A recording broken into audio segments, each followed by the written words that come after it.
Buon pomeriggio.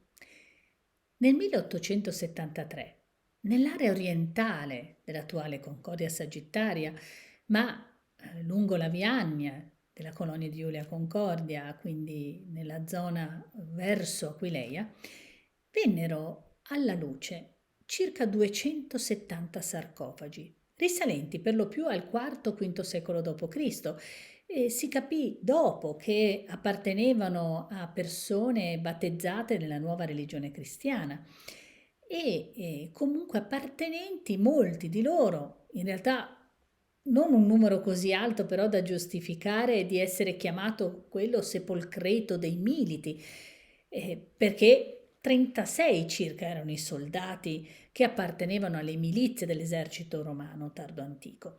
Bene, milizie che si erano stanziate in questo territorio probabilmente a partire dal 364 d.C.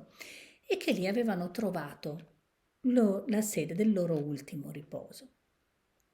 Questi sarcofagi, oggi per lo più conservati al Museo Nazionale Concordiese di Portogruaro, in realtà le facce scritte di questi sarcofagi, perché il resto venne lasciato lì dove ancora si trova.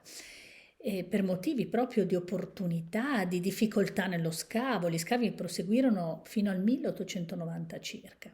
E l'allora direttore Dario Bertolini decise poi appunto di allestire all'interno della grande aula del museo le facce iscritte di questi sarcofagi straordinari.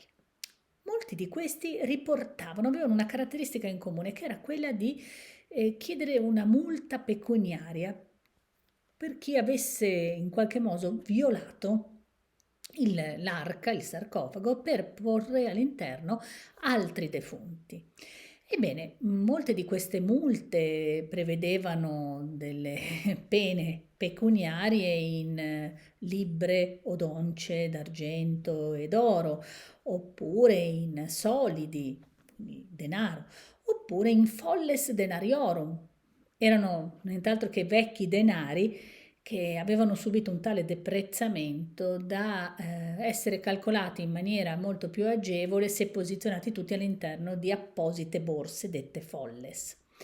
Ecco, tutte per lo più quelle iscrizioni che noi ritroviamo richiedono una multa pecuniaria, 3 richiedono un taglio delle mani addirittura ai violatori del sarcofagi e uno la richiesta della pena capitale, il taglio, la decapitazione, il taglio della testa.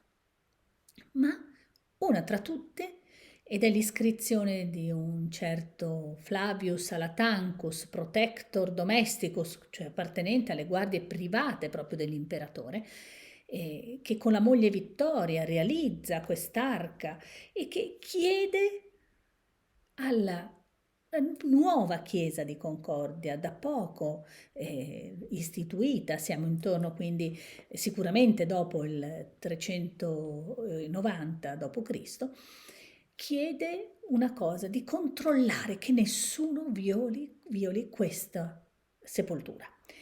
Ma la cosa che chiede non è una pena pecuniaria, non è una pena corporale, bensì riporta, e lo leggiamo insieme in quest'ultima riga, proprio righe dell'iscrizione, è scritto: non fare agli altri ciò che non vuoi sia fatto a te.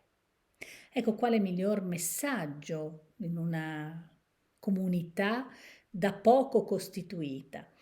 Ed è forse anche la prima attestazione della Chiesa concordiese, tanto legata ad Aquileia, da vedere proprio qui il vescovo aquileiese Chromazio istituire la grande Chiesa di Concordia. Vi aspetto naturalmente in museo per vedere e leggere insieme queste iscrizioni che raccontano un mondo straordinario, ma anche come era strutturato l'esercito tardo antico. Vi aspetto quindi, non appena sarà possibile. A presto!